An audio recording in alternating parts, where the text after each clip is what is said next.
En esta unidad temática, la número 6, nos vamos a centrar en la relación entre las poblaciones humanas y su entorno. A lo largo de este material y haciendo un recorte temático de los contenidos de la unidad, vamos a desarrollar algunos aspectos centrales vinculados al aprovechamiento de los recursos de los valles y la puna, analizando las relaciones entre factores históricos y culturales que incidieron en el poblamiento, conformación actual de las comunidades del noroeste argentino y sus características lingüísticas, étnicas y socioculturales, y en especial en las formas de organización social para el manejo de los recursos locales. Nos vamos a enfocar en procesos locales y regionales que dieron lugar a modalidades de organización para el uso del espacio y para la movilidad que son específicas y que tienen una tradición histórica en la región, algunas de las cuales se continúan hasta el presente y que ustedes van a desarrollar con más profundidad a lo largo de las actividades correspondientes a los trabajos prácticos.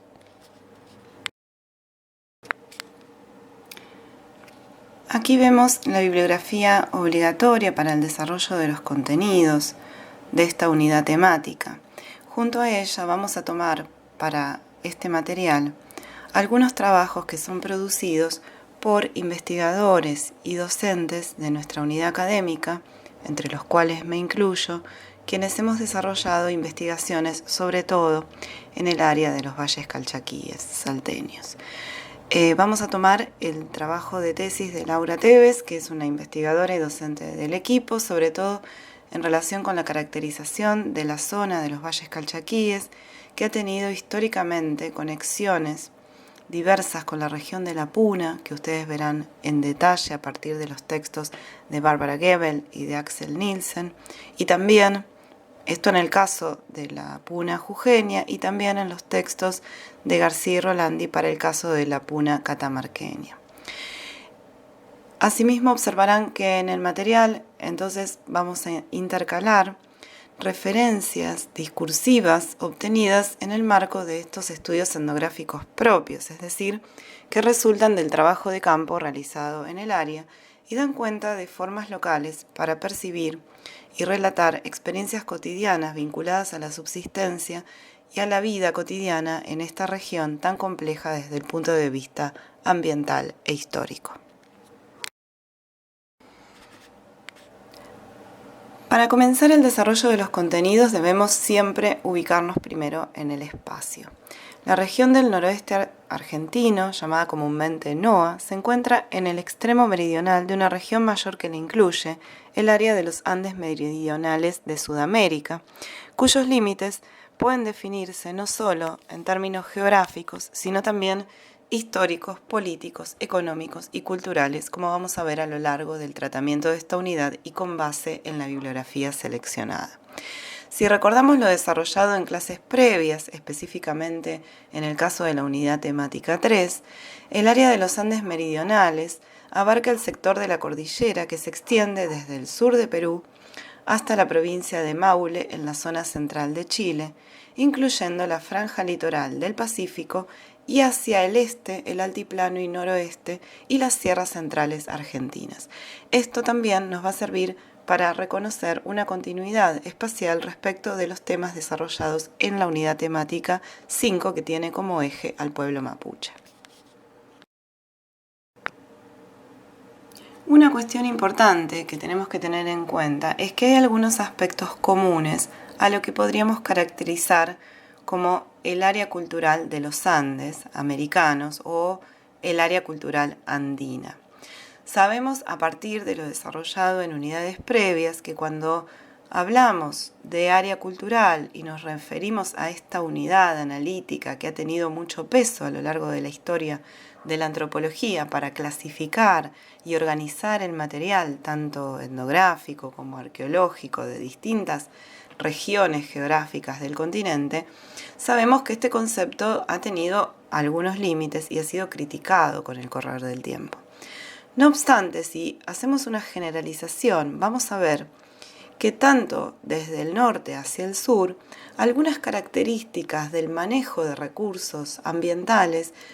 tiene elementos comunes. Por ejemplo, la articulación entre ecozonas, es decir, el aprovechamiento diferencial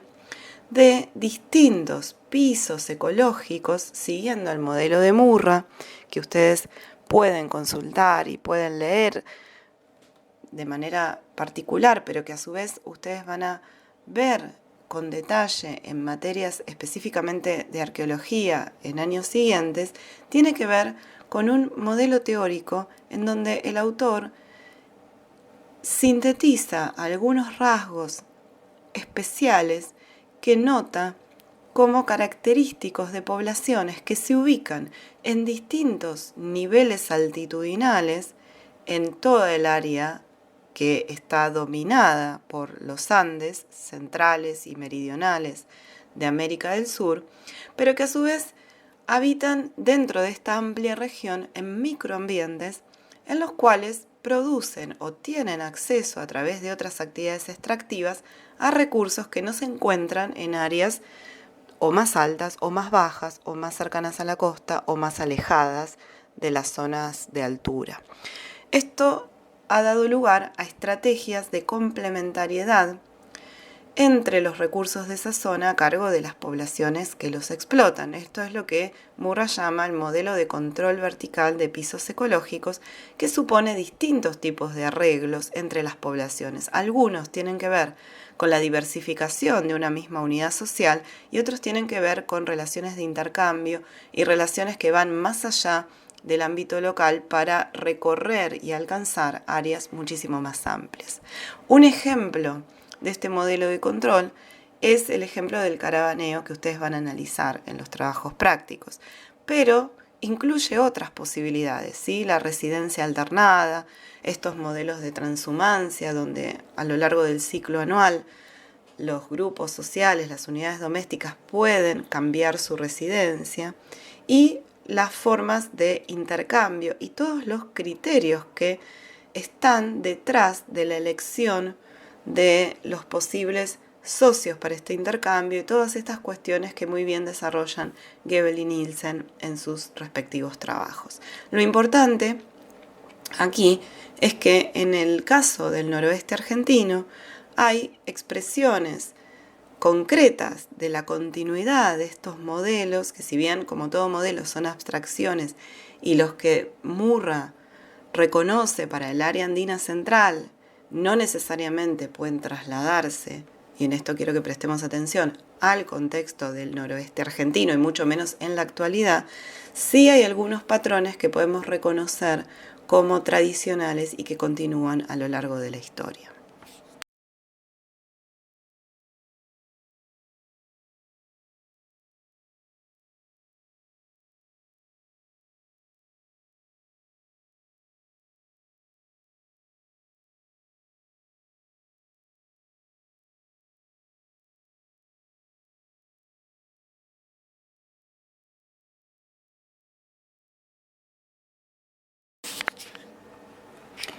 En lo que sigue se sintetizan algunos elementos centrales que ustedes pueden reconocer en el texto de Erich Baumann,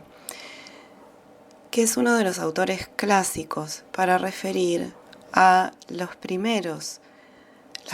elaboraciones teóricas respecto de la construcción de categorías para agrupar, clasificar y caracterizar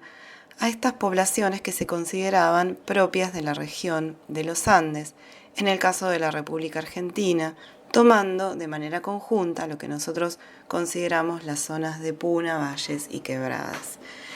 Este autor, Erich Baumann, había recorrido la zona a comienzos del siglo XX y había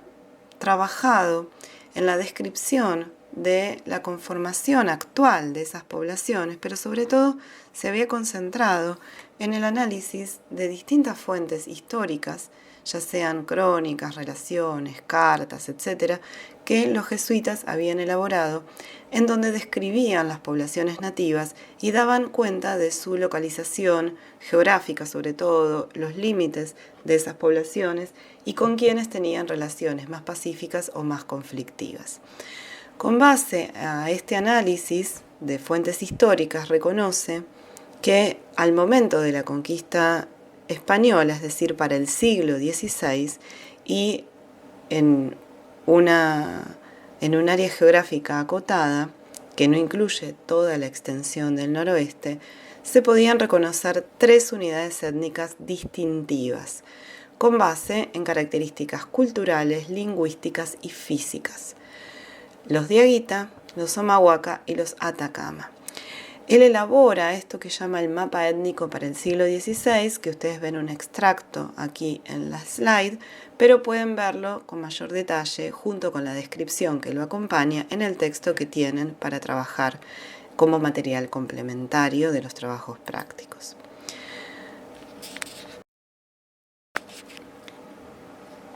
El autor, utilizando distintas expresiones que eran comunes en aquellos momentos debido a la influencia de la escuela histórico-cultural en el pensamiento americanista, plantea que para el siglo XVI, es decir, al momento en el que los españoles llegan, puede hablarse de una culture crisis muy homogénea. Esto quiere decir que había, si bien diferencias locales, había un área en la que las características de las poblaciones tenían que ver con elementos muy vinculados a la explotación de un entorno que daba a estas poblaciones una caracterización bastante homogénea respecto de otras poblaciones que se encontraban más al norte, más al sur, y por supuesto respecto de las poblaciones chaqueñas que se encontraban en ambientes que desde el punto de vista del autor justificaban una diferencia no solamente cultural sino también física. El autor va a tomar datos de la antropología física, de la arqueología, y va con ello a dar cuenta de la existencia de un conjunto étnico, pero también de una raza bastante homogénea en términos biológicos, que es esto que llama la raza autóctona ando-peruana. También dice que a lo largo de este espacio, las civilizaciones que habitaban el altiplano y los valles tenían afinidades no solamente en el aspecto físico somatológico, sino también en muchas industrias, es decir, toma esta idea a partir del análisis de los vestigios materiales, es decir, la industria en el sentido de cómo se define en arqueología, y también de las costumbres, todo esto en base a las descripciones, ¿sí?, de los jesuitas, como les mencionaba. Ahora bien, ya pasando a su propia experiencia, habiendo visitado la región del noroeste, él va a decir que a diferencia de esta etapa que él puede reconstruir a partir de documentos de fuentes indirectas, lo que caracteriza las poblaciones del NOA a partir del siglo XX es su grado de mestizaje con los españoles, como consecuencia del proceso de colonización de la región, y en esto dice, a diferencia de lo ocurrido con los aborígenes del Chaco de las Pampas argentinas, donde se mantienen aún características muy específicas y que permiten reconocer una unidad étnica distintiva. Cuando lean este texto, piensen en todas las discusiones y todas las consideraciones que hemos realizado respecto de la imagen de lo indígena, de las construcciones respecto de esta necesidad de encontrar cierto carácter distintivo, original, autóctono, sin pensar que los procesos de mestizaje, por el contrario, en lugar de favorecer la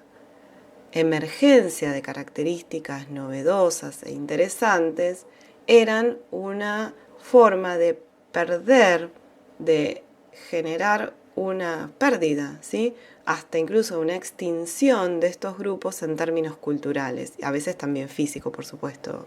concreto, demográfico. Pero, digamos, lo que quiero señalar acá es que pensemos que durante gran parte del siglo XX los procesos de contacto y de mestizaje fueron vistos de una manera negativa, en el sentido de que las sociedades indígenas perdían sus características originales, ¿sí?, perdían su lengua, perdían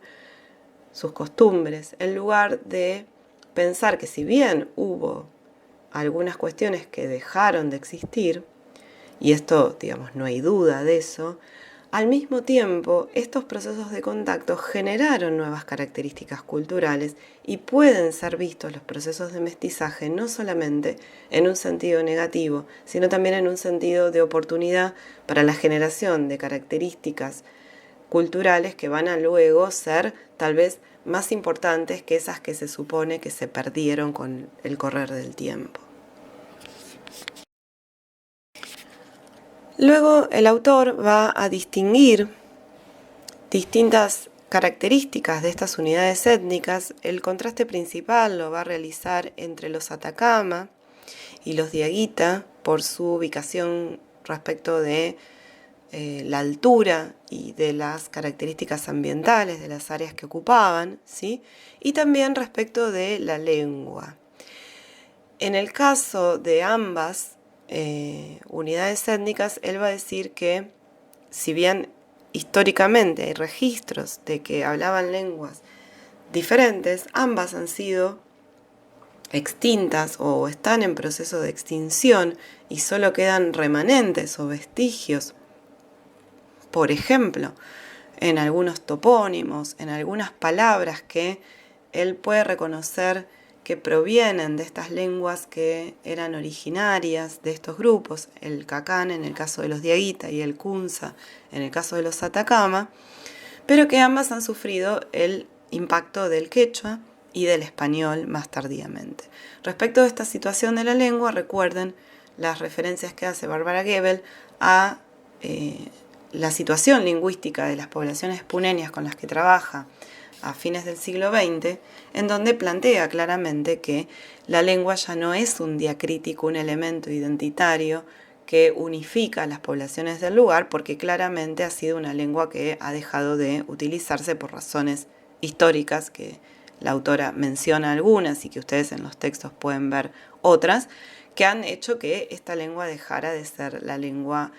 que reconocen los grupos y que incluso pueden volver a utilizar en sus intercambios cotidianos, a diferencia de otras lenguas que, si bien han dejado de hablarse por algún tiempo o han sufrido procesos de discriminación, como el caso de la lengua de los mapuche, bueno, hoy en día hay muchas comunidades que no solamente han continuado hablando la lengua mapuche, sino que pueden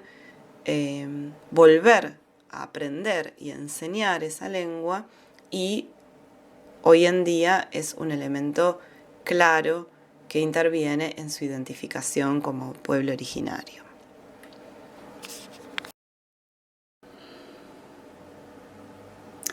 En lo que sigue vamos a ver algunos extractos que tomamos del texto de Bauman, donde caracteriza a los Diaguita, que eran este grupo mayoritario que se encontraba en la zona de los valles calchaquíes. El autor dice: los Diaguita estaban divididos en numerosas tribus, cuyos nombres designan hoy a los lugares que habitaron. Y ahí da una serie de denominaciones que tenían que ver con estas parcialidades o tribus que, según los jesuitas, existían y que tenían una relación directa con los valles que ocupaban. Es decir, el nombre del valle daba el nombre del grupo que lo habitaba. Esto es interesante porque es una distinción que continúa hasta hoy. Es decir, las personas en los valles calchaquíes se identifican según el valle en el que viven. Más allá de que en la actualidad y en virtud de estos procesos de recuperación de las identidades indígenas en áreas en las que había habido un momento en el cual se evitaba la identificación con los pueblos originarios, se utilizan términos como diaguita o como calchaquí,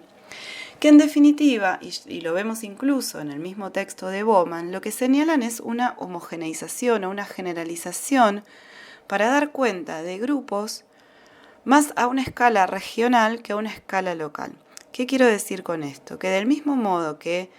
habíamos discutido en la unidad de Mapuche y en el área de la Patagonia del lado argentino, Nacusi plantea esta problemática de tomar como denominaciones aquellas dadas por personas externas a los pueblos indígenas, ya sean misioneros o funcionarios coloniales o quien sea, porque en general se toma a veces el nombre del grupo mayoritario en términos numéricos y se lo generaliza para incluir un conjunto de personas que no necesariamente se identifican siempre con esa denominación, salvo que esa denominación actúe como aglutinante frente a determinadas circunstancias en las que se requiere una unidad regional mayor. Pero mientras tanto, en otras circunstancias o en otros momentos en los cuales esa unidad no es requerida, las personas se manejan con denominaciones que remiten más al ámbito de lo local. Esto es importante porque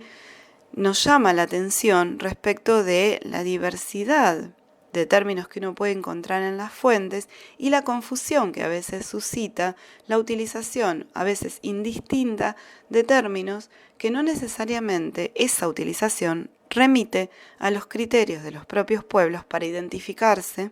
para establecer quiénes pertenecen al propio grupo y para diferenciarse de otros grupos. En el caso de la lengua, el autor va a decir que es un elemento que le da unidad a estos grupos. Todos hablaban, ¿sí?, el cacán. Todos hablaban lo que era esta lengua que hablaban los diaguita, aunque había diferenciaciones internas, ¿sí? Había como lo que podríamos decir variantes o dialectos. Todo esto es para que ustedes tomen en consideración que al momento de analizar la historia y los procesos de poblamiento y de contacto de los propios grupos indígenas en el área del noroeste argentino y su relación con poblaciones hacia el norte y hacia el este, es decir, en lo que es lo que hoy llamamos la región del Gran Chaco,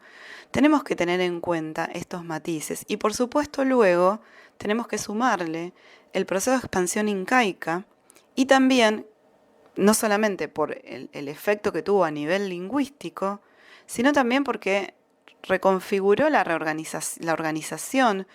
y las formas de asentamiento en el espacio, generó procesos de movilidad de las poblaciones, unificó poblaciones, ¿sí?, que empezaron a compartir aspectos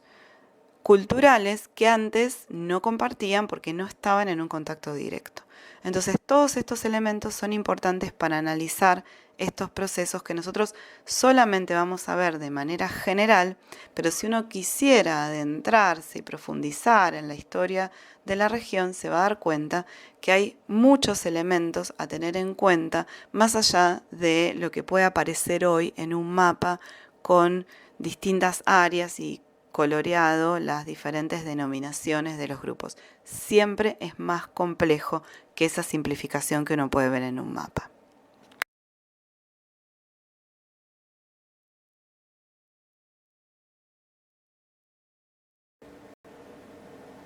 Lo que podemos decir respecto de la situación lingüística en el NOA y la expansión del quechua tiene que ver con la pregunta de, ¿por qué en el NOA se habló y aún se habla el quechua? ¿Qué otras lenguas se hablaban en la región? Además de estas que mencionamos anteriormente, la cacán y la kunza. Existían numerosas lenguas, algunas de las cuales hay registros muy precarios. Entonces, estas preguntas tienen que ver con, qué datos nos ofrecen los registros lingüísticos e históricos, qué nos dice, por ejemplo, el texto de Bauman, ¿sí?, y esta diferencia planteada para comienzos del siglo XX respecto de la situación del siglo XVI. En el caso del quechua, Fabre señala que más que un solo idioma habría que hablar de una familia de lenguas, ya que los hablantes de los dialectos divergentes muchas veces incluso no llegan a entenderse. Y esto puede explicarse por, entre otros aspectos, por el proceso histórico de expansión de las poblaciones quechua hablantes que entraron, como les decía antes, en contacto con numerosas etnias, pueblos que habitaban en las regiones que conquistaron y que anexaron al imperio incaico. Ustedes saben que con la ocupación, a partir de 1471, la ocupación efectiva del imperio incaico que se logró hacia este año, según las fuentes que tenemos a disposición, la lengua quechua se extendió rápidamente por todo el territorio argentino a través de lo que se llamaban los mitimaes, que eran una especie de colonos de origen cusqueño que eran enviados a diversas regiones del imperio. Su función era controlar a los pobladores de las regiones ocupadas, particularmente en lo que concierne a las actividades de agricultura, pastoreo y la producción de lo artesanal, de los productos que luego iban a ser parte de los intercambios y del comercio. Por otra parte, los mitimaes sustituían a los jefes de los grupos autóctonos, desestructurando los sistemas de liderazgos locales que existían. También obligaban a los grupos étnicos a desplazarse y a mezclarse con otros grupos. En estas situaciones, el quechua oficiaba de lingua franca para poder llevar a cabo todas estas acciones. Del mismo modo que el quechua se tornó con el tiempo en una variedad de dialectos, porque tomó diferentes matices a lo largo de este extenso territorio que ocuparon los incas y como consecuencia de la coexistencia con las lenguas que se hablaban en la zona, como les decía anteriormente. El quechua como lengua común, junto con el conocido Camino del Inca, esto es una red de casi más de 40.000 kilómetros de rutas que atravesaba todo el imperio, garantizaron la comunicación de las poblaciones para el tributo de mercancías. Durante el siglo XVI, al momento de la llegada de los españoles a los valles calchaquíes, por ejemplo, se encontraban estos diaguitas o diaguita calchaquíes como nombre genérico que englobaba a un conjunto de parcialidades. Los pulares, los cafayates, los famatina, conquija, tolombones, quilmes o alfines. Fíjense que si uno mira en el mapa, estas denominaciones se corresponden con los nombres de los valles, como les decía previamente. Si bien, entonces, la lengua que hablaban estos grupos, como les decía a partir de Bauman, era el cacán, esta lengua perduró hasta el siglo XVII y luego fue desapareciendo, aunque algunos estudios reconocen un sustrato cacán en la forma de hablar de las poblaciones actuales. Por ejemplo, en el caso de la entonación, la acentuación de la primera sílaba en un grupo de vocablos, así como la persistencia de algunas expresiones, de algunas voces que han permanecido como topónimos en la zona, por ejemplo, Antofagasta, Humanao, Luracatao, entre muchos otros, y para esto les recomiendo que lean, si quieren profundizar sobre esta cuestión, un estudio de Nardi, que era un lingüista que ya falleció y trabajó en la zona en la década del 70. Se supone que estos pueblos mantuvieron un contacto muy estrecho con distintos grupos andinos y por lo tanto conocían no solamente el quechua, sino también el aymara. Con la llegada de los españoles, se vuelve a imponer la misma estrategia de conquista y dominación de las poblaciones y territorios que ya habían usado los incas, la lengua y los caminos. Entonces, la lengua quechua sirvió para transmitir la doctrina católica y los caminos facilitaron los desplazamientos desde el sur del continente hacia Perú y viceversa. Actualmente, estos grupos suelen utilizar la designación collas, que vamos a ver que aparece en la ECPI, en la encuesta complementaria de pueblos indígenas. Respecto de la lengua quechua, ustedes pueden remitirse a Sensabela y a Fabre para ver cuál es la situación en el caso de América, también el texto de Suárez, y para el caso del noroeste argentino específicamente. Aquí, en esta slide, vamos a ver los datos que ofrece Fabre para la cantidad de hablantes de la lengua quechua en los países de la región y que tienen que ver no solamente con el área tradicional de expansión del Tahuantinsuyo, sino también con procesos de movilidad muy posteriores que alcanzan áreas que incluyen, por ejemplo, asentamientos urbanos muy alejados de lo que es la región andina.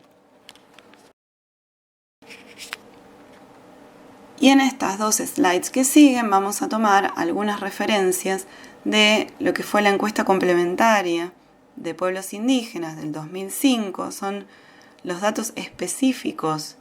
más actuales oficiales que tenemos, no obstante, existen numerosas mediciones a nivel de los estados provinciales, de organizaciones de la sociedad civil, de las propias comunidades indígenas que elaboran sus registros y sus censos, pero según esto, aparecen dos entidades bastante diferenciadas en el caso del noroeste argentino, que es lo que se denomina el pueblo de Aguita Calchaquí y el pueblo Colla. Ya hablamos en anteriores oportunidades a lo largo de esta cursada respecto de cómo leer estos datos y cuáles podrían ser las recomendaciones a tener en cuenta al momento de analizar cuáles son los datos que ofrecen y de qué manera se han obtenido estos datos en el marco de estos relevamientos. La designación Colla incluye actualmente a los descendientes de estos grupos mencionados antes, que habían tenido contacto con los incas primero y luego con los españoles y que han adquirido como resultado de esto la lengua quechua, y se ubican en las zonas de Puna y Quebradas en las provincias actuales de Salta y Jujuy. En general, la denominación Colla es utilizada para identificar no solamente a estos grupos, sino también a aquellos que habitan en el norte de Chile, en la zona de Puna del norte de Chile y del sur de Bolivia. Como dicen varios autores, cuando la gente utiliza la palabra Colla, está haciendo referencia a aquello que es propiamente indígena, correspondiéndose al modo de vida y a la cultura andina. En base a esta afinidad, se unen bajo esta denominación de Colla distintos pueblos indígenas, ¿sí? Entonces, tenemos que aclarar acá que el término Colla no es un término propio, un etnónimo propio, sino que hace referencia al Colla Suyu, que era esta jurisdicción sureña del Imperio Incaico, es decir, remitía a todas las poblaciones indígenas que se encontraban bajo esta delimitación política del Imperio Incaico.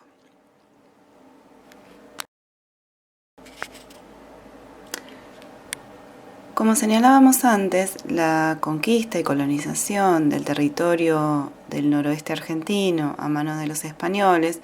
es un proceso complejo en el que se pueden reconocer diferentes momentos, periodos, que han generado distintas visiones, incluso muchas de ellas polémicas o contrapuestas respecto de el alcance de estos procesos. No obstante, lo que sí podemos decir de manera sintética a los fines de este material es que, la conquista española se inicia en el siglo XVI y generó profundos cambios en las poblaciones locales y en los pueblos que ya habían sido dominados por los incas. Los conquistadores hispanos exigieron el control de mano de obra de los grupos indígenas y de la extracción de los diferentes recursos que existían en las regiones del NOA. Muchos de estos pueblos se enfrentaron oponiendo una larga resistencia que en la mayoría de los casos produjo nuevos movimientos y nuevas relocalizaciones de población. Mientras tanto, el plan de conquista del NOA incluía la fundación de pueblos y ciudades, la introducción de ganado y cultivos de origen europeo, que son muchos de los cuales lo que generó, un cambio de paisaje y de formas de apropiación del entorno similares a las que hemos visto en otras regiones del área andina.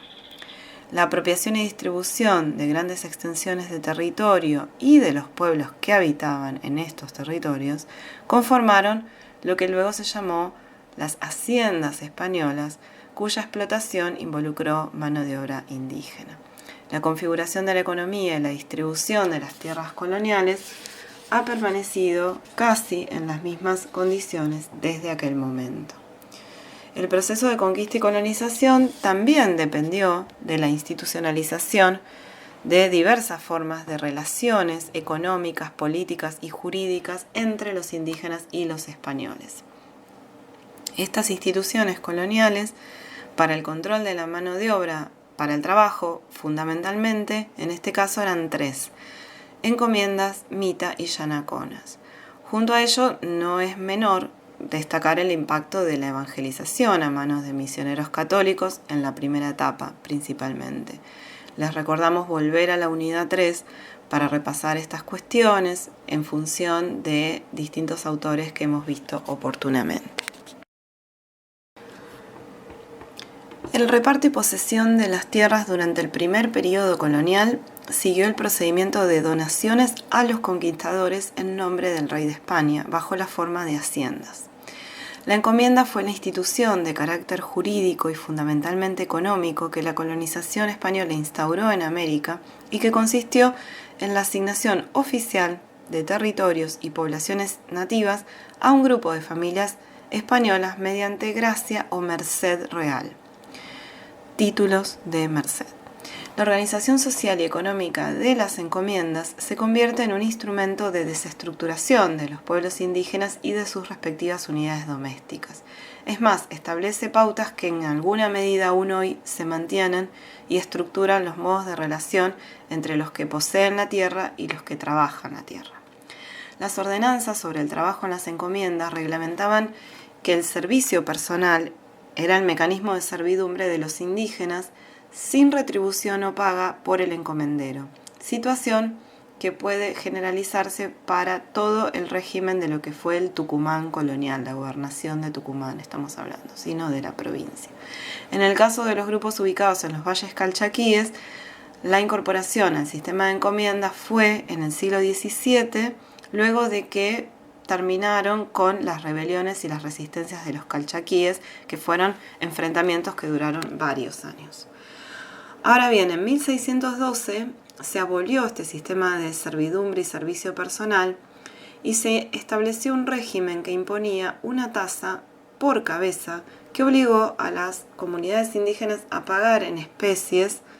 tejidos, hilados, trabajo o dinero al dueño de la tierra. Los pueblos de indios o reducciones fueron emplazados donde se agruparon a las poblaciones dispersas o los ailius indígenas. Este reordenamiento espacial era controlado por un administrador o mayordomo de la encomienda y su función era supervisar el trabajo de cultivo de las tierras comunales, que cumplieran con la mita, que las mujeres hilaran y produjeran los elementos para luego pagar en compensación por el uso del espacio para fines de autosubsistencia también. Las formas de tributación a los encomenderos fueron entonces de 3 tipos. Tributo en hilados, tributo en trabajo colectivo, o ya sean las chacras de la comunidad o en otros espacios asignados, y el tributo en servicio personal. Este último fue siendo redefinido, incluyendo el consentimiento del trabajo por parte del trabajador, la duración del servicio y cuál era la remuneración. Pero en muchos casos no se cumplió. La resistencia y el gran alzamiento de los diaguitas en los valles calchaquíes, que volvió a ocurrir entre 1630 y 1643, constituyó tal vez uno de los hechos más trascendentes y de mayor impacto para todo lo que fue la administración de las encomiendas en el Tucumán colonial. Este conflicto puso, a toda la región de la gobernación en batalla y también cuestionó ante los ojos del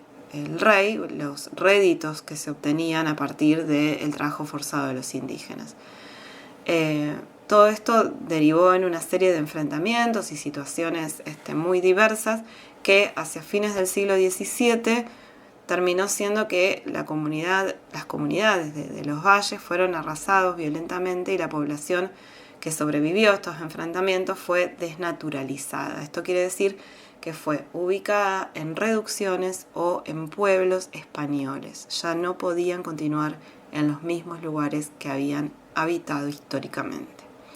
Hacia fines de estos siglos, entonces, la composición de la población toma una configuración social muy especial que es resultado del mestizaje de grupos yanaconas, indígenas autóctonos, pero de varias regiones del noroeste, españoles y criollos. Los yanaconas o llanas eran indígenas mestizos que acompañaban a los españoles y hablaban español y quechua. En ocasiones, debido a la falta de misioneros en la región, se ocupaban también de catequizar a los pueblos conquistados. Durante todo el siglo XVIII, el tráfico y mercado de mulas desde Buenos Aires hasta Perú y Bolivia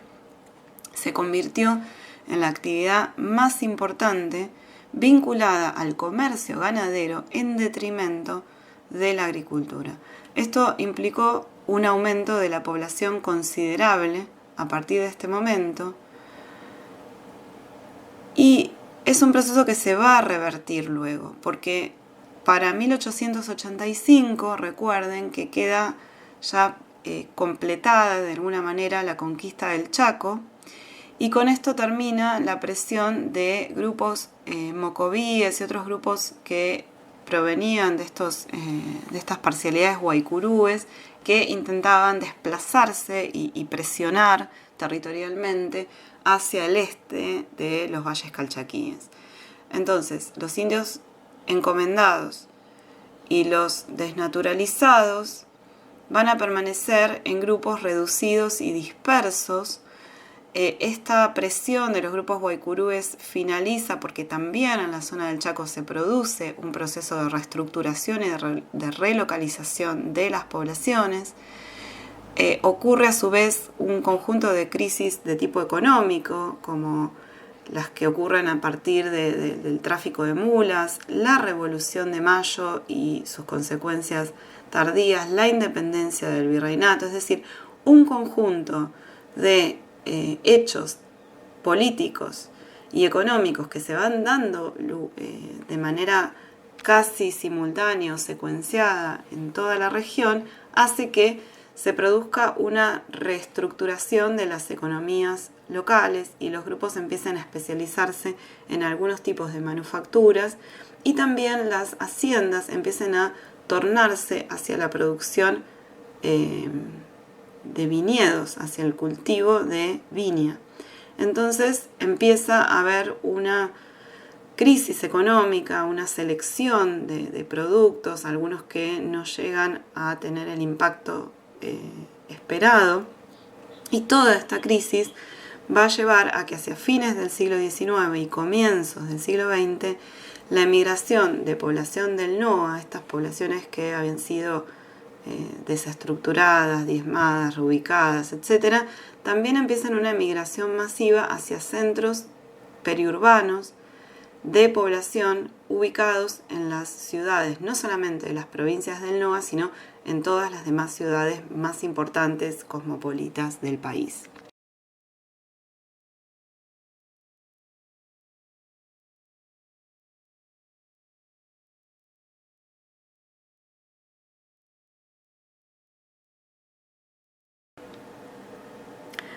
La puna puede definirse en términos generales como un desierto de altura, una llanura localizada a una altitud que en general supera los 4.000 metros de altura.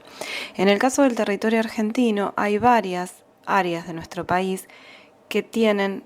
como parte de su riqueza ambiental este ecosistema. En el caso de Argentina, específicamente, es la porción del territorio argentino correspondiente a el territorio que queda delimitado entre los 22 y 27 grados de latitud sur y entre los 65,10 y 68,50 de longitud oeste. El paralelo 40 la divide en un sector norte o boreal y uno sur.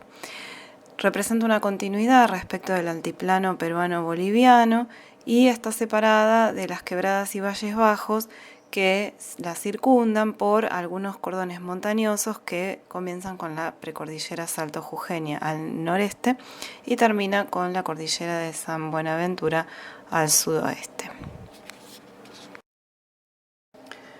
Tomando aquí la bibliografía obligatoria para los trabajos prácticos, ustedes han leído en los textos de Bárbara Gebel y de Axel Nielsen que el modo de vida de la puna se identifica con la actividad pastoril, es decir, las personas se autoperciben y se autoidentifican como pastores, ¿sí? Como personas que se dedican a la actividad ganadera y que, como producto de esta actividad ganadera, realizan viajes de intercambio llamados en general caravanas. Estos pastores de altura tienen una relación muy especial con su entorno, que nosotros llamamos natural, pero habida cuenta de cómo la antropología ha estudiado estos y otros grupos, podemos decir que esta distinción entre entorno natural y comunidades humanas es artificial, en el sentido de que desde la perspectiva de muchísimos grupos humanos, incluidos en este caso los pastores de la Puna, esto que llamamos entorno o naturaleza está habitado por un conjunto de entidades, de seres, con los que las comunidades humanas mantienen una relación estable, de reciprocidad, y en donde esa relación es un aspecto clave para entender muchas de las actividades que estas comunidades practican en el día a día, junto con otras que tienen una expresión menos cotidiana, que son aquellos rituales en los que se pone en juego todo un conjunto de saberes y prácticas ancestrales que reflejan de alguna manera esta relación importante con el medio ambiente. Desde el punto de vista étnico y lingüístico, a partir del texto de Bárbara Gebel, podemos decir que si bien en los últimos años, como mencionábamos antes, hay un proceso creciente de identificación con identidades indígenas, al momento en el que esta autora realiza su trabajo de campo, los pastores de la Puna no se identificaban como indígenas, sino más bien como personas que se habían dedicado desde tiempos inmemoriales a la misma actividad. Y era, en el caso de estas personas con las que ella trabajó, una identificación más basada en la localidad, en la región, que en otro tipo de adscripciones que podían ser étnicas, nacionales o derivadas de lo lingüístico, donde ya vimos, cuáles pueden ser las razones para las cuales, o las que explican de alguna manera, la no vigencia de la lengua tradicional, el Kunza. Este modo de relación con el entorno tiene como eje el cuidado del ganado, la relación particular que los pastores entablan con los animales, que tiene una presencia, estos animales tienen una presencia en muchos aspectos de la vida diaria. Esto significa que no solamente son concebidos como un recurso para obtener alimentos o lana, o para el transporte, o para los viajes, sino que hay un conjunto de elementos que trascienden esta visión del animal como un recurso. Ya teniendo en cuenta que la actividad de estos pastores es central, pero también sabiendo que este ambiente tiene como característica un conjunto de limitaciones derivadas de su situación geográfica y de las características del clima para ofrecer una amplia variedad de recursos, sabemos que estas personas dependen, o al menos hasta hace unas décadas dependían estrechamente para su subsistencia del intercambio de productos que provenían de otras regiones. Esto, si bien ha decaído o ha decrecido la importancia de esta actividad con el tiempo, se sigue manteniendo porque las familias siempre trabajan desde la visión de una diversificación de recursos y de estrategias para poder acceder a diferentes recursos localizados en distintas ecozonas. El tráfico caravanero, este manejo de los animales y del conocimiento del espacio y de la diversificación de recursos y del manejo de relaciones sociales está basado en valores como la reciprocidad y la cooperación, que son elementos centrales a la vida de estas poblaciones. Estos intercambios caravaneros están insertos en una multiplicidad entonces de formas de obtención y de circulación de recursos, que más recientemente incluye aquellos que provienen del mercado y que se obtienen a partir del comercio y del intercambio basado en dinero, y no como anteriormente del intercambio basado en equivalencias de productos, que la autora y del mismo modo también en el texto de Nielsen se describen con detalle. Uno de los elementos centrales en cuanto al argumento del trabajo de Bárbara Gebel es la importancia del manejo de la incertidumbre y el riesgo asociado a la disponibilidad de recursos para la subsistencia. Ella encuentra que estos modos de vida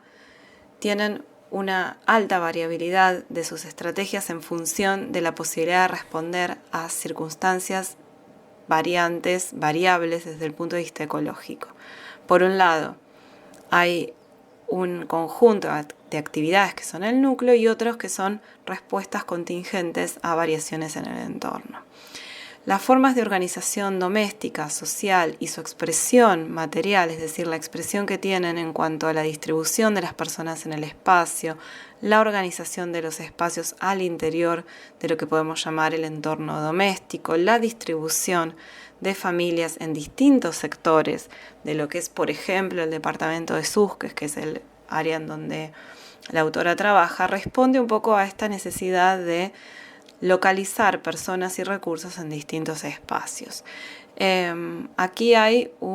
también un patrón de movilidad, ¿sí?, entre las unidades habitacionales y entre los sectores productivos, que están basados fundamentalmente en estas disponibilidades de, por ejemplo, pasturas en cantidad y en calidad suficiente, las cuales están en estrecha relación con las necesidades de los rebaños, y también esta circulación espacial está dada por este patrón de intercambio que requiere una movilidad, un desplazamiento en un espacio que va más allá de los límites de lo regional, que muchas veces supone una organización de todos los preparativos y todos los elementos necesarios para poder realizar el viaje, en el que participan un conjunto enorme de personas, más allá de que luego el viaje en sí lo realizan especialmente los hombres y los niños y jóvenes varones. Esto, digamos, es importante tenerlo en cuenta al momento de pensar que, si bien el aspecto más visible del intercambio caravanero son estos viajes que los hombres realizan, eso no significa que para poder llegar a ese momento no se requiere todo un conjunto de actividades que conllevan meses de preparación, que suponen la utilización de muchísimos recursos, por ejemplo, los recursos agrícolas, ¿sí?, que se obtienen a su vez a partir de estos intercambios, la preparación de los tejidos, la preparación de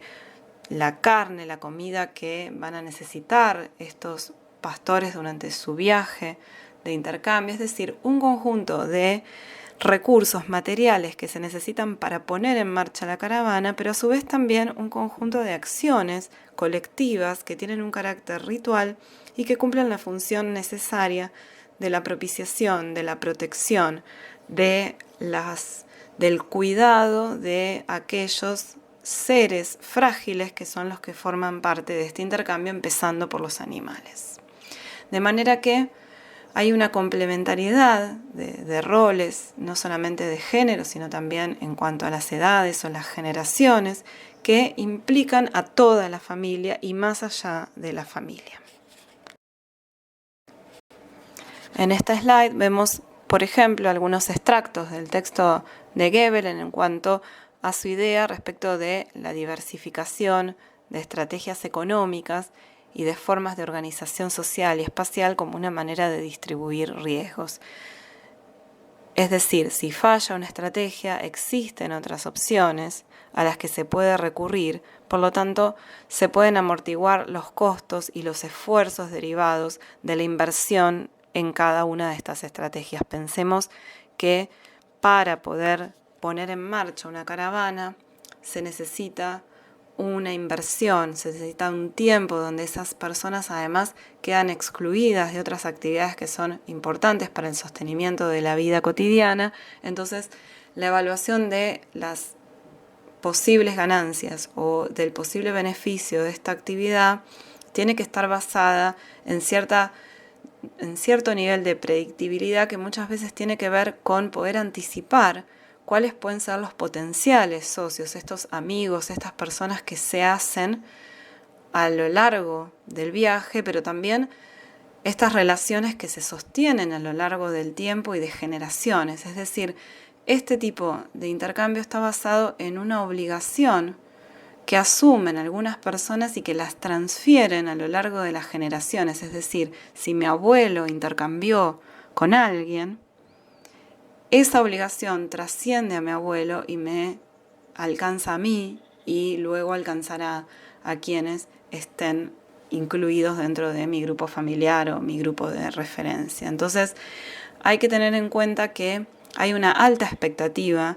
de poder contar con estas relaciones de manera segura y fija, pero a veces estas cuestiones no siempre son posibles porque tanto los pastores en las áreas de puna como los agricultores en las áreas de los valles también están sometidos a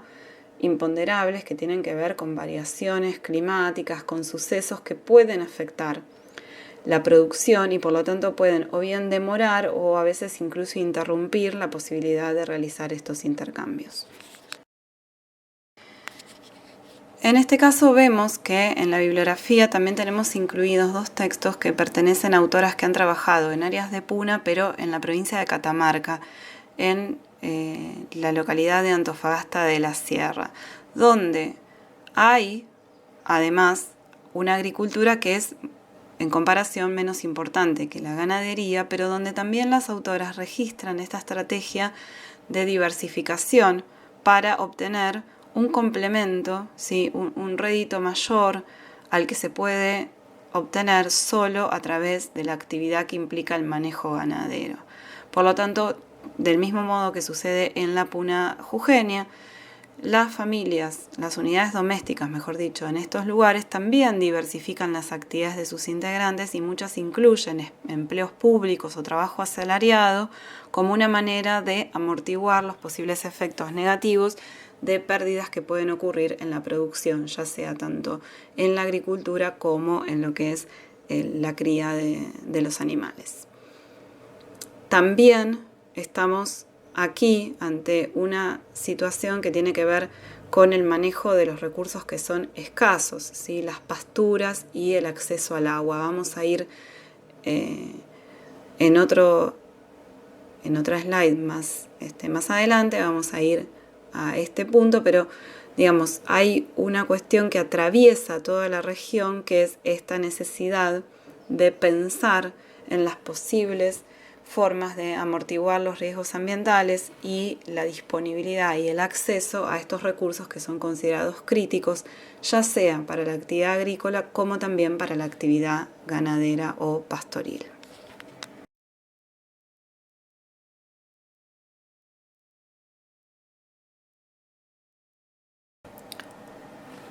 En estas slides vemos una porción particular de los valles calchaquíes, la que corresponde a la provincia de Salta, donde, como les mencioné anteriormente, algunas de nosotras hacemos trabajo de campo etnográfico actualmente.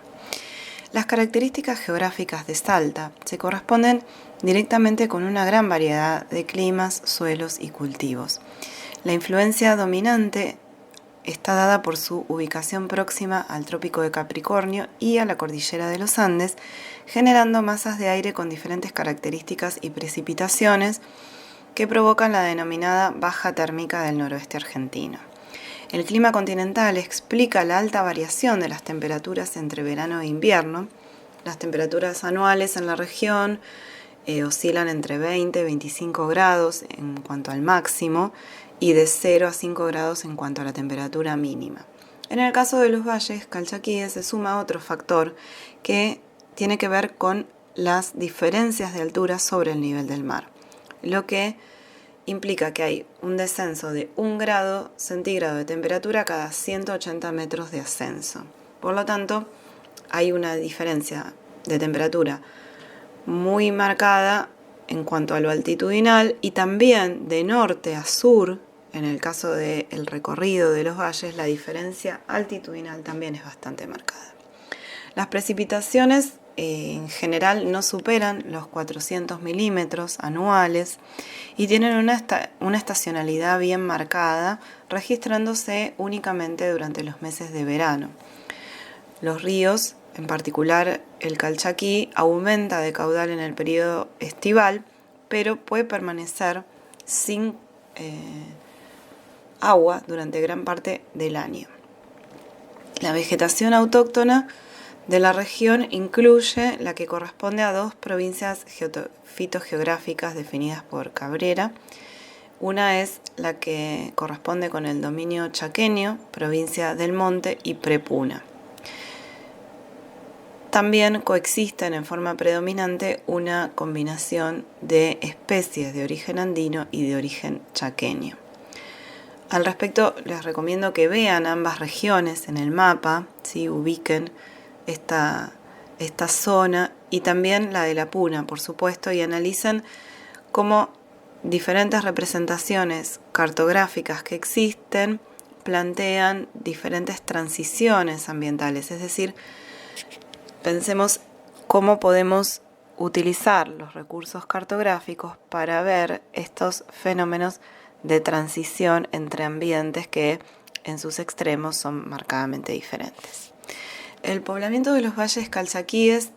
de acuerdo a las fuentes arqueológicas, puede situarse aproximadamente en los 10.000 años antes del presente, donde se registra la presencia de grupos cazadores-recolectores ocupando diversos sitios y sectores en la Puna salteña. Son grupos pequeños, de acuerdo a estas caracterizaciones, con una gran movilidad, una subsistencia que dependía del consumo de camélidos silvestres, especialmente guanacos y vicuñas, y de la recolección de diversas especies vegetales. A partir de entonces de los estudios arqueológicos se puede reconstruir en líneas generales la historia de permanencia a lo largo del tiempo en esta región de estos grupos que traza nexos entre las poblaciones presentes en los valles y con estas que hacia el 3500 antes del presente empiezan a tener, o al menos eso es lo que indica el registro arqueológico, economías más de tipo agropastoril, que complementaba la caza y la recolección. También se producía cerámica y empiezan a habitarse casas circulares con paredes de piedra, lo que da indicio de una mayor sedentarización. Estas poblaciones ocupaban las zonas altas de la Puna y las quebradas, también las cabeceras del río Calchaquí y los valles de Santa María, por ejemplo. Y ya alrededor del 1800 antes del presente empiezan a aparecer registros en los sitios arqueológicos de asentamientos sobre las zonas irrigadas por el río Calchaquí. Y estos asentamientos están asociados a cementerios con ajuares, donde, lo que se destaca es la presencia de la cerámica, que empieza a ser notable por su grado de manufactura, es decir, por la tecnología implicada en su confección y también por la iconografía. Empiezan a reconocerse conforme avanza el tiempo y existen cada vez más sitios de estas características, los avances arquitectónicos en cuanto a la construcción de viviendas y de otros tipos de construcciones fortificadas, en metalurgia, la cerámica que ya mencionamos, los textiles que empiezan a dar indicios de una creciente complejidad en la organización social de los grupos y en la especialización. Ya a lo largo del último milenio antes del presente, los asentamientos se construyen en lugares que están a mayor altura, en las zonas altas de los valles y con muros que los rodean, es decir, con fortificaciones, lo que induce a pensar, que es un periodo en el cual emerge la necesidad de protección frente a conflictos y también es un periodo en el que se observa claramente la utilización complementaria de los diversos ambientes para desarrollar sistemas de cultivos en andenes conjuntamente con obras de manejo del agua para riego. Todo esto implica una gran organización social y una distribución de roles y de responsabilidades que empiezan a constituirse como unas formas de relación social que se incluso continúan hasta el presente. Respecto de estas actividades económicas y de aprovechamiento de los recursos de los diferentes ambientes, una cuestión central y que constituye en gran parte el eje de nuestro trabajo en esta unidad es las referencias a las caravanas de llamas que aparecen incluso sobre las zonas ocupadas. Es el arte rupestre que aparece en las zonas ocupadas por estas poblaciones, especialmente pinturas en cuevas y aleros que coinciden con lugares estratégicos para la circulación y para las transacciones económicas entre los grupos que van de productos como telas, collares, caracoles, metales, cerámica, sal, entre los valles y las regiones de la Puna. Las redes de intercambio de bienes cubrían, como hemos visto en otros textos que analizamos anteriormente, distancias que conectaban mediante rutas de circulación sitios que van desde Catamarca hasta la quebrada de Humahuaca y la Puna de Jujuy, pasando por el desierto de Atacama, hacia los valles y hacia el altiplano boliviano. Del mismo modo, los análisis de las culturas arqueológicas del periodo llamado el Horizonte Medio en Andes Centrales coinciden en señalar que durante la misma época es posible probar la existencia de una red vial para la circulación de caravanas de llamas que partía de Tiahuanacu y su influencia llegaba hasta el Valle Calchaquí. Todas estas rutas, toda esta gran área conectada por estas rutas de circulación articulaba no solamente distintos ambientes, sino distintos niveles de trabajo. El doméstico, el local y regional o el translocal, ¿sí? Como podemos ver en los análisis de Nielsen y de Gobel fundamentalmente. Siguiendo con esta distinción entre dos ambientes contrastantes que vamos a realizar a lo largo de esta unidad, y esto es una decisión que excluye otros tipos de ambientes que no obstante existen y también son muy valiosos desde el punto de vista ambiental y cultural,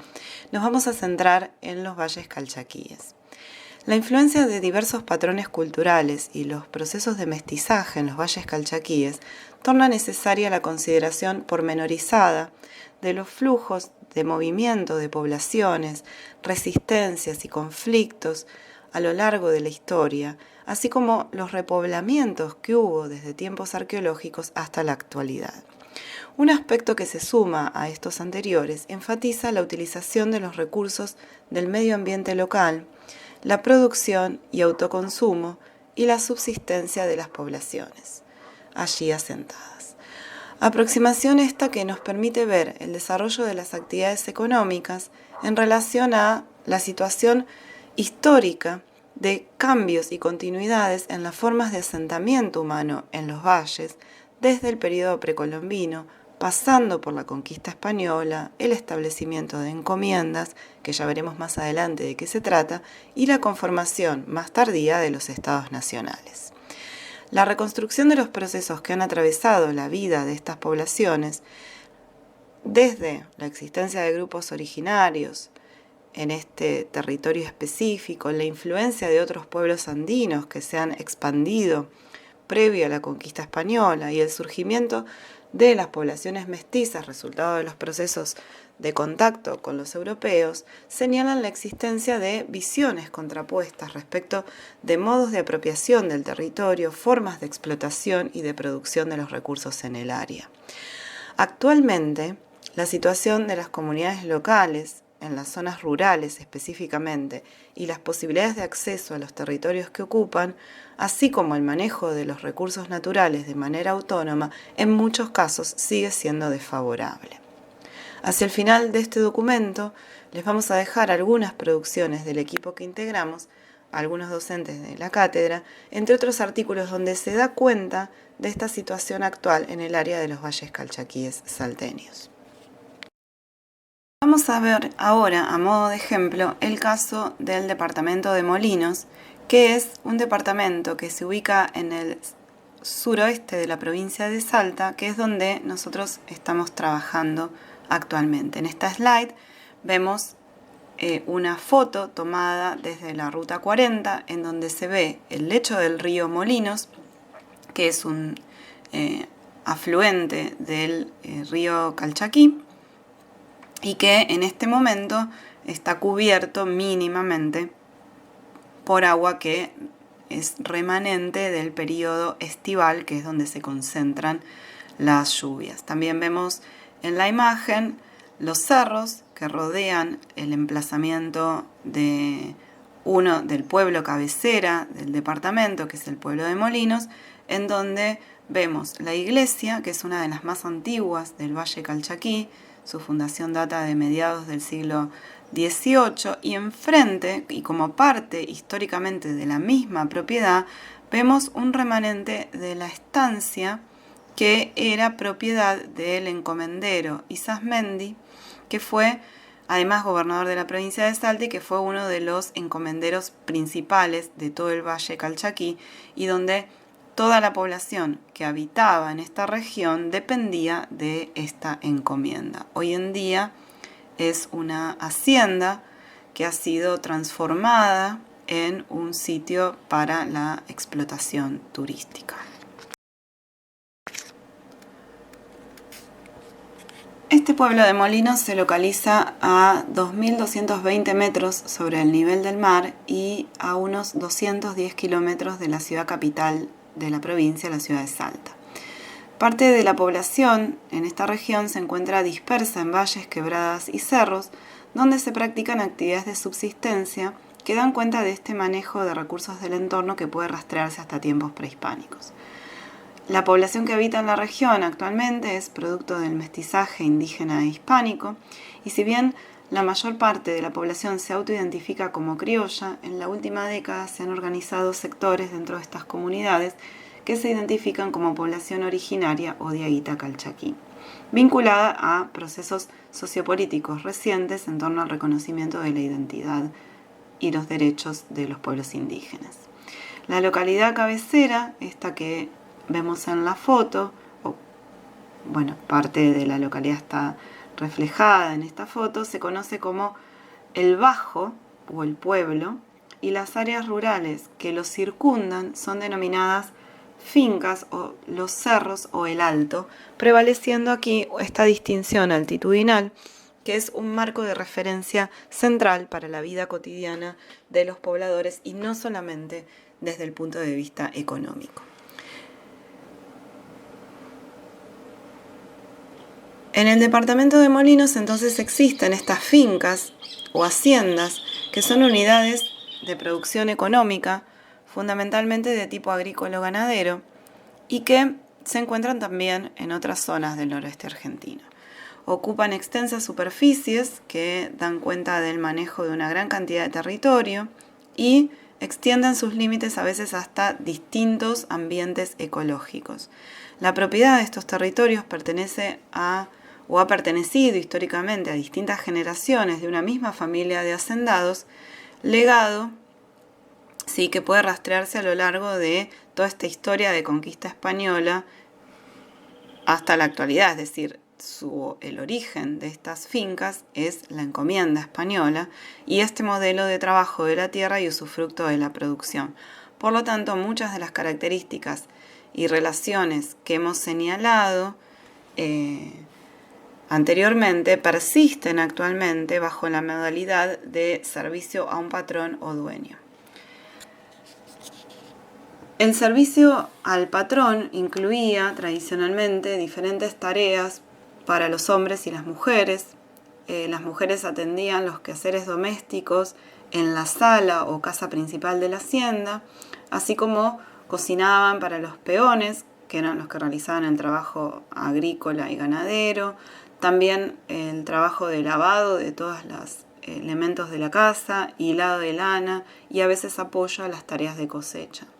Los peones, los hombres, trabajaban la tierra y se dedicaban a la cría de animales para el patrón. Cada familia que prestaba servicio para la finca permanecía de por vida sujeta a esta relación, inclusive adquiriendo compromisos laborales para las generaciones siguientes, es decir, las de sus hijos y sus nietos. Sin embargo, en las últimas décadas este régimen de tenencia y de trabajo ha cambiado. Los dueños de la finca ya, por ejemplo, no residen en el lugar, sino que viven en la ciudad capital, incluso muchos de ellos ni siquiera son locales, son empresarios y personas que han adquirido las propiedades pero que son de origen extranjero, quedando las tierras como parte de su propiedad personal o como un legado familiar por sucesión, ¿sí?, a sus parientes diversos. En tanto, las familias de campesinos o o peones o puesteros también se los llama, cambiaron esta relación de trabajo con los finqueros a través de nuevos acuerdos para el arriendo de la tierra, el usufructo compartido de la producción o el pago de pastaje para la cría de animales.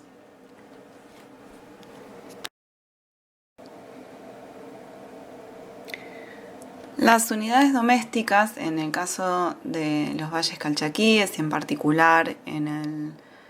departamento de Molinos, que es donde nosotros tenemos esta experiencia de trabajo, siguen siendo la base de la producción, consumo y sociabilidad local. Existe un fuerte arraigo local dado por la pertenencia a una familia, es decir, hay una fuerte identificación con apellidos, ¿sí?, que se transmiten generalmente por vía patrilineal, aunque hay una serie de excepciones, pero digamos, el apellido paterno sigue marcando esta identificación de las familias con los valles. Es decir, se da una referencia a los vínculos de parentesco y a la referencia espacial, digamos, a la pertenencia a un sector dentro de los valles o incluso a un valle específico. A pesar de que existe una autonomía relativa de las unidades domésticas en cuanto a producción y manejo de recursos, es central el mantenimiento, como decíamos anteriormente, de vínculos parentales, de reciprocidad y de cooperación con individuos y familias que están más allá de los límites del pueblo, ¿sí?, y que requieren de esta articulación pueblos-fincas e incluso con familias que están en otras áreas, en otros departamentos, con características distintas y que permiten el acceso a recursos estratégicos. Esto, bueno, y además, por supuesto, con las ciudades, es decir, muchas familias tienen integrantes que viven de manera casi permanente en la ciudad y que esa relación entre los miembros de la familia que habitan en la ciudad y los que habitan en el campo genera también una circulación y una redistribución de recursos y es una forma estratégica de acceder a recursos que están ubicados geográficamente muy distantes. Estas relaciones de cooperación, de reciprocidad entre los distintos individuos que pertenecen a estas familias se manifiestan en distintas circunstancias. Por ejemplo, en la realización conjunta de actividades de subsistencia, pero también en celebraciones rituales, algunas asociadas a estas actividades de subsistencia y otras no, que requieren, ¿sí?, la ayuda mutua para resolver, para organizar, ¿sí?, para ejecutar estas acciones colectivas y también, digamos, para la resolución de problemas que afrontan las personas en sus situaciones cotidianas. Las unidades domésticas, según donde estén ubicadas, y más en el bajo, más en el alto, o en el pueblo, o en las fincas, van a variar en cuanto a su tamaño y composición. En el caso de las fincas son más que nada extendidas, con una composición mayoritariamente, como les decía, extendidas tanto en sentido horizontal y vertical, y también con una organización matrifocal, es decir, con una autoridad y con una predominancia de las mujeres en lo que es la resolución y la organización de las actividades. Tienen un promedio de hijos que va entre 7 y 8, pero pueden alcanzar más de 10 o 12, ¿sí?, a diferencia de las unidades domésticas del bajo, del pueblo, que son más pequeñas. En general son más de tipo nuclear, cada familia tiende a tener su propia vivienda en la medida de lo posible, y esto favorecido por ciertos planes de vivienda actuales, pero si no, también pueden seguir ocupando a lo largo de las generaciones una casa que había sido propiedad de un abuelo, de un bisabuelo, etc. En el caso de los hombres y las mujeres con niños pequeños, puede ser que alternen la residencia entre diferentes casas a lo largo del tiempo en función de diferentes circunstancias. Pueden ser laborales, pueden ser climáticas. Si la familia tiene varias viviendas, pueden ocuparse algunas en determinado momento del año en función de, por ejemplo, la crecida de los ríos, que pueden dejar aisladas a las familias, y entonces se opta por ir al bajo o elegir un lugar en donde la crecida del río no pueda significar una dificultad para poder salir o para poder circular frente a un determinado problema o una determinada emergencia. Ahora bien, esto, digamos, depende de circunstancias muy diversas, y muchas veces uno tiende a ver que estos arreglos a veces son temporales y a veces terminan siendo permanentes. Todas estas diferencias que podemos encontrar, incluso la familia puede cambiar de conformación y sus miembros pueden estar o no estar presentes en la misma vivienda a lo largo del año, tiene consecuencias sobre la distribución de las tareas de subsistencia, también de cuidado familiar y de crianza, sobre todo de los niños de la unidad doméstica. Más allá de las actividades agrícola-ganaderas que se realizan para el patrón o para el finquero, la agricultura es una actividad que también se desarrolla a escala de las unidades domésticas y con la función de garantizar la subsistencia del grupo familiar, el consumo y también el intercambio, que es la prioridad entre las familias de los sectores altos y bajos del valle. La cría de ganado también está directamente vinculada a la producción artesanal de tejidos y también implica un importante incremento de los ingresos familiares.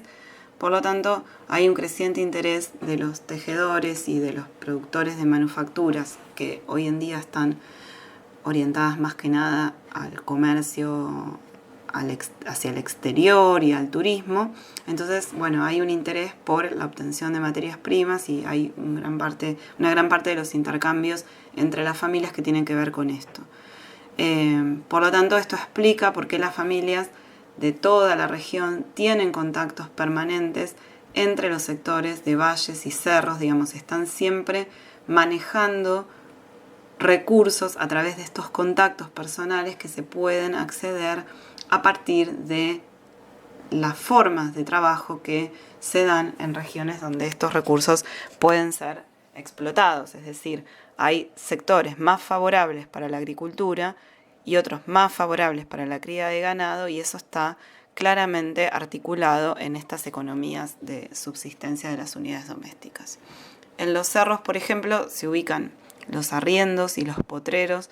donde se practica la ganadería de cabras, ovejas y camélidos andinos. En algunos casos, la cría se hace a escala familiar y de modo extensivo, desplazando los rebaños por extensas zonas de pasturas naturales. Y ahí, bueno, además, la actividad de cría tiene una relación directa con la obtención de subproductos como leche y sus derivados, y carne, ¿no? Y la fabricación, en todo caso, de quesos, la conservación de la carne a través del charqui, etc. El hecho de que las familias desde los cerros se hayan establecido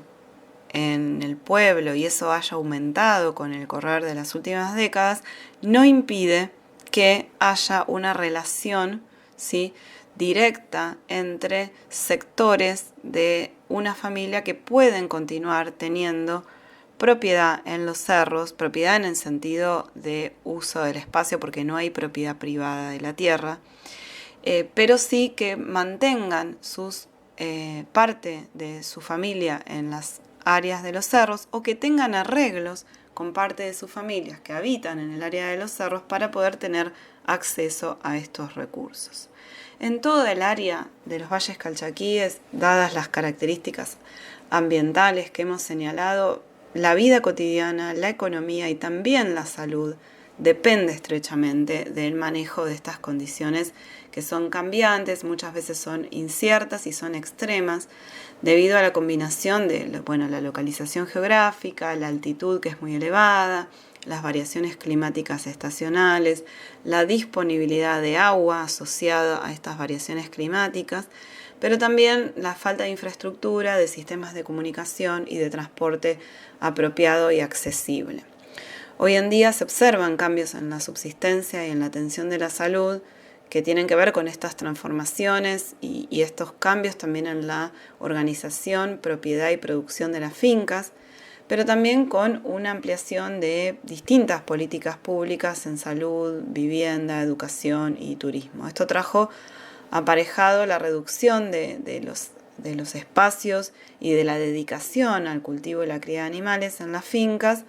y también una orientación hacia la producción vitivinícola y el turismo, porque muchas de estas fincas fueron adquiridas, sobre todo en las últimas 2 décadas, por empresarios, como les decía antes, que están interesados en la explotación de los recursos vitivinícolas, en la producción de vino de altura y toda una serie de productos que están más vinculados a una nueva demanda del mercado. Entonces, esto trajo,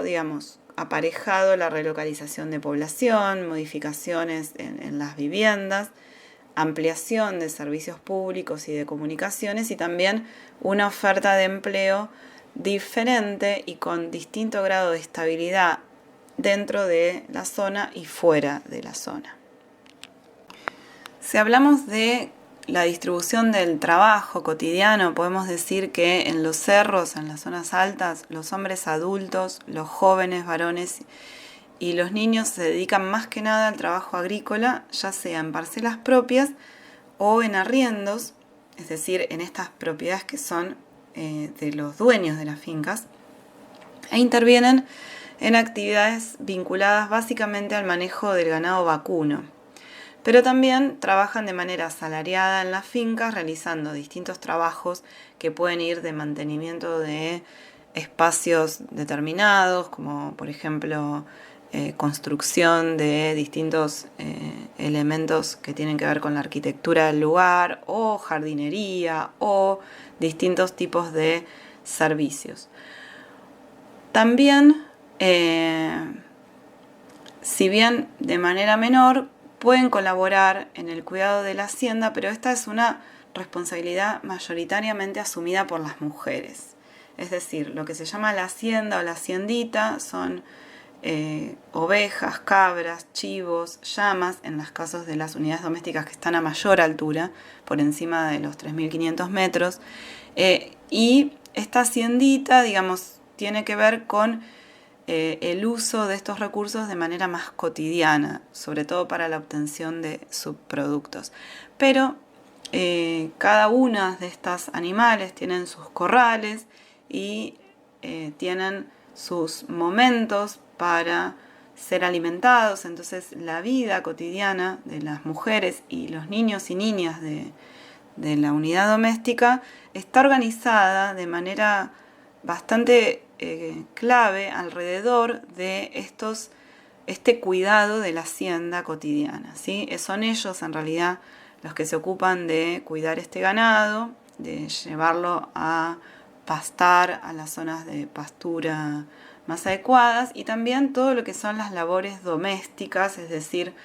la elaboración de la comida para todos los miembros de la familia, la limpieza, el lavado de ropa, la recolección de leña, de agua, ¿sí? Que muchas veces se sigue realizando de manera manual en los alrededores de los emplazamientos, y bueno, el trabajo textil, que en algunas unidades domésticas es más importante que en otras. También las mujeres participan de las actividades agrícolas en ausencia de hombres, o deben conchavar un peón, es decir,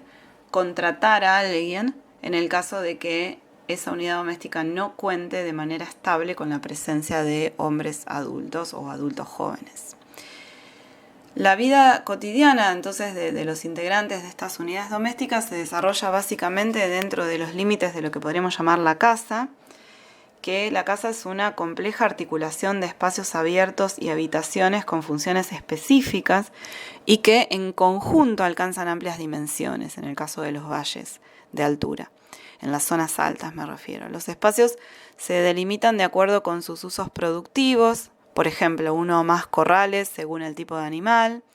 las chacras, que son básicamente plantaciones de maíz, rastrojos, donde hay otros tipos de cultivos, las cocinas de verano, las cocinas de invierno, con sus respectivas canchas para fogones,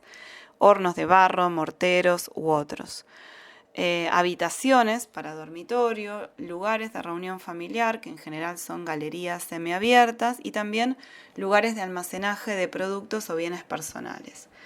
Cada unidad doméstica también puede tener uno o más puestos en el cerro. Estos puestos son lugares en donde la gente se queda para las ocasiones en las cuales tiene que, sobre todo, vacunar, controlar al ganado vacuno. Si no hay hombres de manera permanente en la unidad doméstica, ya sea por los arreglos matrimoniales o por la migración para complementar la economía familiar hacia otras ciudades o hacia otras regiones, tal vez también trabajando en otras fincas de los mismos dueños, las mujeres están a cargo del manejo de lo diario en la unidad doméstica. Entonces, hay muchas unidades domésticas que no se dedican a la cría de ganado, ¿sí? Porque no tienen los recursos humanos necesarios para esto. En estos casos pueden o bien vender sus animales y obtener dinero u otros productos a cambio de esos animales, o los entregan a otras familias arrendándolos o dándolos al partir, ¿sí? Esto significa un arreglo en el cual hay un compromiso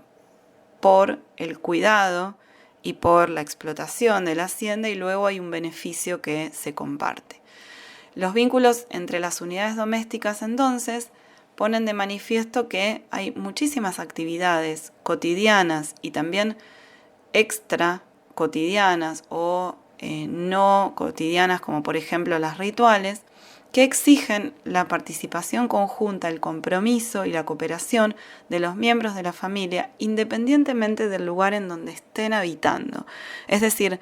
hay momentos del año que requieren la reunión, ¿sí?, de los miembros de la familia, por ejemplo, en lo que se llama las corridas de ganado, que son ceremonias que se realizan anualmente aproximadamente durante los meses de mayo y de junio, y que entonces uno ahí puede ver una gran participación de las personas en diferentes actividades, y sin esa participación la actividad no sería posible. También eso puede verse durante las celebraciones religiosas, sobre todo las que tienen que ver con el calendario ritual católico, asociado a santos o a patronos específicos de cada uno de los pueblos cabecera de la región de los valles, pero también a otras actividades que tienen otro tipo de tradición histórica y cultural, como la señalada, la marcada, etc. También lo que es el homenaje todos los meses de agosto, específicamente el 1 de agosto, a la Pachamama y la celebración de pachachos comunitarios y toda una serie de actividades que rodean a la figura de la Pachamama durante todo el mes de agosto.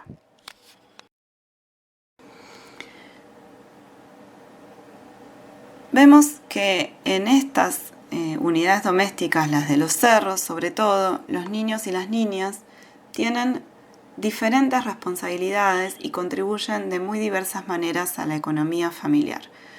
Los niños y los adultos de diferentes edades comparten los espacios de producción, los espacios de reunión.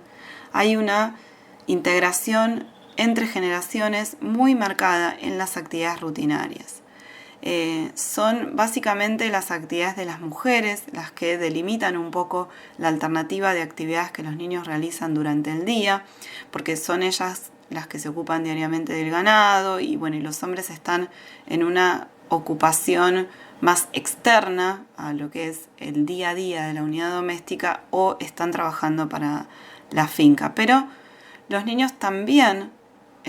intervienen junto con los hombres, por ejemplo, en la construcción y el mantenimiento de los corrales y en otras tareas que van requiriendo paulatinamente el mayor esfuerzo o el manejo de habilidades específicas que tienen que ver con el cuidado de los animales o con la agricultura también, pero también con la construcción, la limpieza de acequias, una serie de actividades que son especialmente valoradas y que tienen un rol central en lo que es la socialización, la educación de los niños y su consideración como miembros con capacidad para contribuir activamente a lo que es la economía de la unidad doméstica, pero también que son consideradas habilidades cruciales para su propio desarrollo personal y que van a tener o no luego consecuencias sobre las elecciones que tengan acerca de, del tipo de vida que van a querer llevar. Entonces, desde pequeños se los incentiva a los niños para que intervengan activamente en estas actividades, no se los aleja, no se los segrega en actividades específicas para niños, sino que se los incluye y se los hace tomar parte y tomar pequeñas responsabilidades que tienen en principio como eje el cuidado de animales que son propios, pero también el cuidado de otras personas, ya sea niños o sea personas mayores de la unidad doméstica.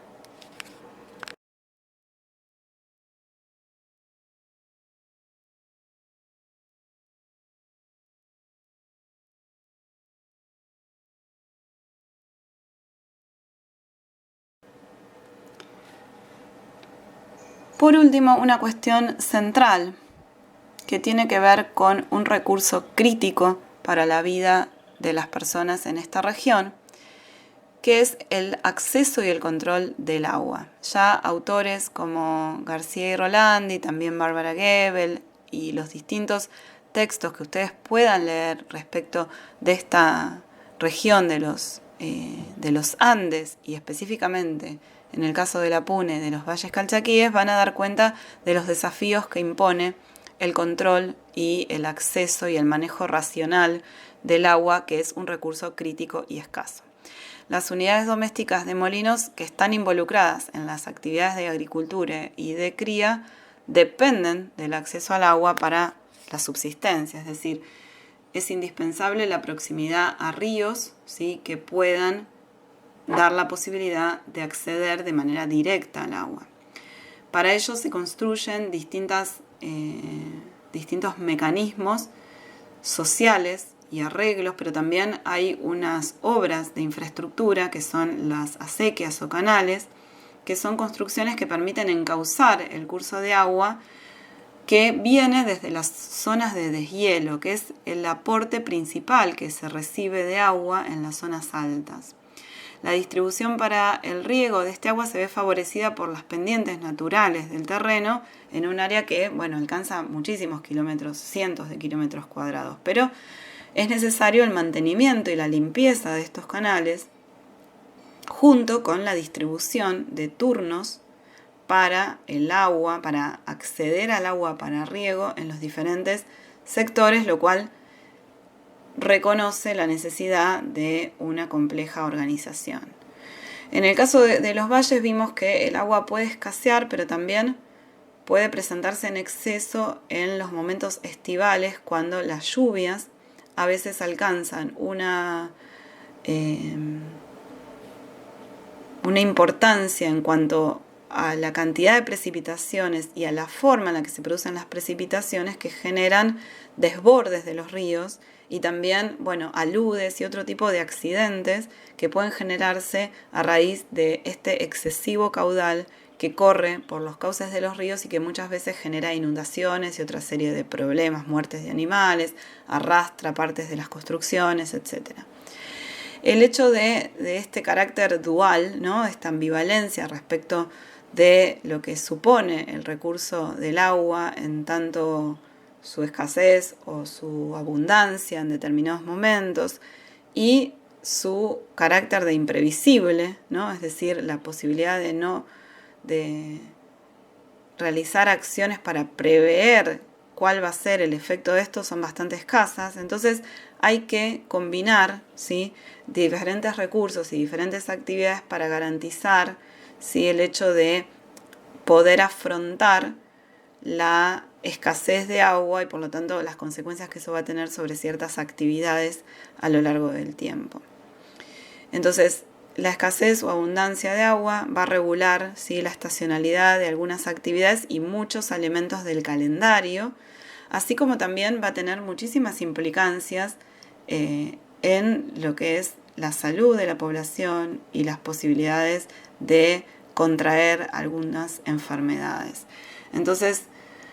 vemos que si revisamos las fuentes históricas, ya sean antropológicas o las de los llamados estudios del folclore, vamos a ver que, por ejemplo, ya Juan Bautista Ambrosetti, que fue un investigador que realizó extensas investigaciones en todo el área de los valles calchaquíes y de la Puna, ya menciona, ¿sí?, un capítulo exclusivo en su obra Supersticiones y Leyendas de los Valles Calchaquíes, donde hay un capítulo que se dedica a caracterizar la particular relación entre las poblaciones y el agua, que recupera del folclore, es decir, de distintos relatos, distintas formas de expresión cultural vinculadas con el agua. En el caso de Molinos, por ejemplo, en las últimas décadas ha habido cambios en el cauce del río, en su curso natural, y hoy en día está muy próximo a las casas, y a veces el cauce queda prácticamente al mismo nivel en el que se ubican las construcciones del pueblo. Esto cuando en el periodo estival llueve a veces en exceso, que es una situación que no es bastante común, pero cuando sucede genera, digamos, enorme preocupación y empieza a ser como un tema de conversación cotidiana, y empiezan a haber todo un conjunto de actividades que se desencadenan, ya sea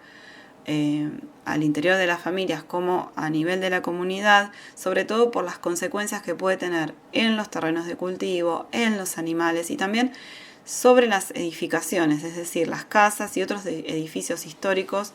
próximos al cauce del río, como por ejemplo veíamos en la foto la iglesia de Molinos, que a lo largo del tiempo da testimonio del impacto que han tenido sucesivas crecidas sobre esta construcción que tiene ya una antigüedad considerable. Entonces, estas lluvias torrenciales, ¿sí?, ocasionan la erosión de los suelos, producen estas corrientes rápidas, arrastran grandes cantidades de escombros y, bueno, generan todas estas expresiones de preocupación, al tiempo que también generan un sentido positivo. Muchas veces estas aguas acarrean leña y otros elementos que facilitan las tareas de subsistencia. Para cerrar, en el caso del pueblo de Molinos, que está rodeado de estos parajes rurales, de estas fincas, hay una distinción, como decíamos antes, de el bajo y el alto, que tiene como un elemento clave la subsistencia, pero no es el único elemento que interviene en esta distinción. Digamos, hay algunas consideraciones que hacen los pobladores unos respecto de otros, ¿sí? Hay como ahí una frontera simbólica entre el alto y el bajo, que tiene que ver con diferencias en cuanto al estilo de vida. En este sentido, las fincas y los parajes se asocian desde la perspectiva de los habitantes del pueblo a una mayor continuidad de pautas prácticas consideradas tradicionales. Esto va desde la vestimenta, ¿sí?, la elección de continuar utilizando algunos elementos textiles en la vestimenta diaria, por ejemplo, hasta las actividades diarias de subsistencia económicas. En cambio, el pueblo aparece más vinculado al cambio desde la perspectiva de los pobladores del Alto. Es decir, ahí hay un mayor acceso a bienes y servicios, a empleos asalariados, al transporte y a medios de comunicación. Los pobladores de las fincas y parajes son presentados como más conservadores, y eso trae aparejada una serie de consideraciones y valoraciones positivas y negativas respecto de un uso de los elementos del entorno en diferentes actividades. También las diferencias en el modo de vida se expresan a nivel del espacio en el que habitan a lo largo de las generaciones, y esta continuidad de permanecer en viviendas cuyas características continúan siendo aquellas de las generaciones previas versus otras que han sido modernizadas o refaccionadas acorde a las nuevas necesidades. Respecto a las actividades económicas, por ejemplo, la gente de los cerros dice que ellos continúan con las actividades que son tradicionales, que la gente del pueblo no tienen nada para poner. Esto quiere decir para cultivar, debido a la falta de agua, ¿sí? Que es más crucial en el caso del pueblo que en el caso de los cerros, porque ellos pueden aprovechar estas aguas de deshielo. Entonces, gracias a esta posibilidad de un acceso al agua, la gente de los cerros puede conservar una alimentación que llaman ellos tradicional, comer habas, maíz molido, carne de sus propios animales y no tener la necesidad de comprar, ¿sí? De utilizar dinero para comprar alimentos, porque todos de alguna manera o crían o tienen acceso a animales y comen lo que tienen plantado, ¿sí? Verduras de diferente tipo, bueno, las habas y el maíz, que son como lo central. Hay una zona que es más considerada como más vinculada entonces a estos patrones de vida tradicional, a los que se le asocia, en términos de los pobladores entrevistados, una mentalidad más agrícola. No es una zona que depende del trabajo asalariado. Muchos plantean que en el pueblo todos dependen de algún trabajo en el espacio público, por ejemplo, ser maestro, ser policía, ser funcionario, pero eso les genera menos independencia que la que pueden tener desde su propia percepción los habitantes de los cerros. En estas zonas, entonces, lo que se destaca es que los habitantes de las zonas bajas o de los pueblos lo que intentan es continuar manteniendo relaciones con las personas de las zonas del Alto para poder tener acceso a recursos que de otra manera deberían comprar o adquirir de otra manera. En las fincas entonces continúa vigente el sistema de turnos para el riego, ¿sí? Utilizan acequias construidas desde épocas prehispánicas. Allí la producción vitivinícola en manos de empresarios, como les decía antes, ha generado que estos tengan un acceso a fuentes de agua naturales durante todo el año, o con una gran inversión económica han realizado perforaciones y han generado la posibilidad de construir represas o lagunas artificiales para su uso exclusivo. Este uso no está al alcance de los campesinos o los puesteros o las personas que están dentro de la finca. Donde se conserva el sistema de turnos para riego, como en algunas fincas, el acceso al agua permite continuar con las actividades agrícolas en pequeñas parcelas, ya sea para el autoconsumo como para el intercambio de productos hortícolas con otros sectores del valle, como por ejemplo carne y lana, y también distintos elementos que cada vez más son considerados necesarios para el desarrollo de la vida cotidiana y la economía en la región de los valles calchaquíes. Para finalizar, en estas últimas dos slides vamos a encontrar referencias que hemos obtenido en el marco de entrevistas con pobladores de los valles calchaquíes, en el marco de nuestros trabajos de campo etnográficos, en los cuales los pobladores relatan las experiencias de intercambio entre los pobladores del valle y de las zonas de la Puna a partir de lo relatado por personas de generaciones mayores de su familia. Es decir, si bien estas entrevistas fueron realizadas a lo largo de los últimos 10 años, los eventos que se relatan tienen que ver con situaciones que ocurrieron hace más de 3 o 4 décadas. En ellas ustedes pueden encontrar referencias que de alguna manera remiten a lo que ustedes pueden haber leído desde el punto de vista de los pobladores de la Puna en los textos que analizamos en los trabajos prácticos, es decir, cómo ocurrían estos viajes, cómo era la relación entre los habitantes de distintos lados, cómo eran estas expectativas respecto de la hospitalidad, respecto de cómo iba a ocurrir el intercambio, los bienes que se producían y cuáles eran los orígenes de esos bienes, cómo los pobladores de las zonas bajas, es decir, de los valles, también debían recorrer algunas distancias para obtener la sal, que era este elemento de cambio central en estas caravanas. Y también, bueno, cuáles eran las épocas del año en las cuales estos intercambios ocurrían.